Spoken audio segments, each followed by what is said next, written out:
নমস্কার বন্ধুরা, আজ আমি আবারও চলে এসেছি আপনাদের সামনে আরেকটি নতুন রেসিপি নিয়ে। আজ আমি বানাবো খুব সিম্পলভাবে বাঁধাকপির তরকারি। আলু দিয়ে বাঁধাকপির তরকারি বানাবো।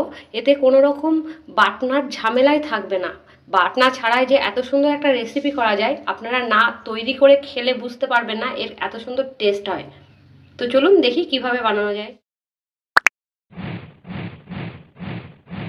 তো এর জন্য আমার বাঁধাকপি লাগবে।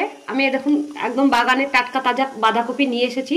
এটাকে আমি ধুয়ে কেটে নিয়ে আসবো। দেখুন কত নোংরা আছে, কাদা লেগে আছে। দেখুন আমি কেটে নিয়ে এসেছি বাঁধাকপিগুলো। তো এই যে এরকম জিরে জিরে করে কাটতে হবে।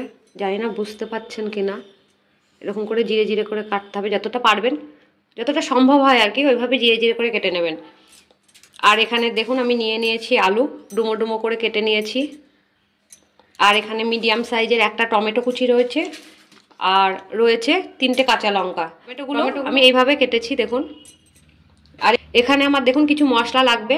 তো এখানে নিয়ে নিয়েছি আমি পাঁচফোড়ন, একটু জিরে আর রাঁধুনি। এটাই হচ্ছে আমার এই রান্নার মেন উপকরণ। এটা ছাড়া কিন্তু এই রান্না একদমই চলবে না। আর একটা শুকনো লঙ্কা রয়েছে আর 2টো তেজপাতা রয়েছে।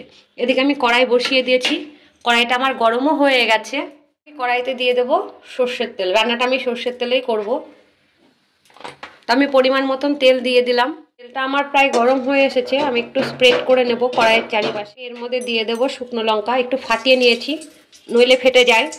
দিয়ে দেবো তেজপাতা। এই স্টেজেই আমি দিয়ে দেবো কাঁচা লঙ্কাগুলো। এবার আমি এই মশলাগুলো সব দিয়ে দেবো তেলে। এই রান্নায় কিন্তু আমি অন্য কোনো মশলা ব্যবহার করব না, কোনো রকম বাটনা আমি এখানে ইউজ করব না। আমি এই তেলের মধ্যে আলুগুলো দিয়ে দেবো, একটু ভেজে নেব। আলুটা একটু ভালো করে লাল করে ভাজতে হবে। তো দেখুন আমি একটু নাড়িয়ে নিচ্ছি। আপনারা আপনাদের পরিমাণ মতন আলু দেবেন। আমি এখানে আলুটা বেশি দিয়েছি কারণ আমার ছেলেরা আলু খেতে খুব ভালোবাসে, ওই জন্য আলুটা দিয়েছি বেশি করে। এখানে আমি মাঝারি থেকে একটু ছোটোই হবে 3টে আলু নিয়েছি। আপনারা আপনাদের মতন করে দেবেন। তো দেখুন এটা প্রায় আমার ভাজা হয়ে এসেছে, আর একটু নাড়িয়ে নেব। এইভাবে বাঁধাকপি করলে কিন্তু সত্যি খুব ভালো লাগে। সবসময় তেল মশলা যে খুব খেতে হবে তা নয়, আমরা ঘরোয়াভাবে অল্প তেল মশলায় খাই। তো এইভাবে যদি আপনারা একবারও রান্না করে দেখেন, এর স্বাদ কিন্তু সত্যি খুব সুন্দর। তো এটা আমার নিজের রেসিপি নয়, এটা আমার মেজো পিসির কাছ থেকে শেখা। তো আমার মেজো পিসি এইভাবে বাঁধাকপি করে, সত্যি খেতে খুব ভালো লাগে। তো দেখুন এটা আমার ভাজা হয়ে গেছে। আলুটা কিন্তু লাল করেই ভাজবেন। এবার আমি বাঁধাকপিগুলো দিয়ে দেব। বাঁধাকপি কিন্তু যতটা পারবেন মিহি করে কাটার চেষ্টা করবেন। এটা একটু নাড়িয়ে নেব। টমেটোগুলো আমি দিয়ে দেব, এই স্টেজে দিয়ে নেব। এবার আমি দিয়ে দেব পরিমাণ মতো নুন। নুন বেশি লাগবে না কারণ বাঁধাকপি অনেকটা জল ছেড়ে দেবে। আমার গ্যাস ফুরিয়ে গেছিলো রান্না করতে করতে, আমি গ্যাসটা লাগিয়ে তারপরে আবার আসছি। অলরেডি বাঁধাকপি দিয়ে জল বেরিয়ে গেছে। আর দিয়ে দেব হলুদ, নাড়িয়ে নেব।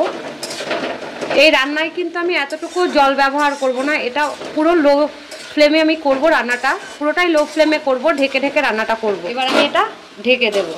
তো আমি ঢাকনাটা খুলে দেখে নেব। আলুগুলো সেদ্ধ হয়ে গেছে। এবার আমি দিয়ে দেব চিনি, 1/2 চামচ মতন চিনি আমি দিয়ে দিলাম। চিনিটা মেল্ট হতে আমি একটু সময় দেব। দেখুন চিনিটা আমার মেল্ট হয়ে গেছে। আর এখানে আমি 1/2 চামচ, একটু বেশি হবে, একটু আটা নিয়ে নিয়েছি। আটাটা আমি এইভাবে ছড়িয়ে ছড়িয়ে দিয়ে দেব।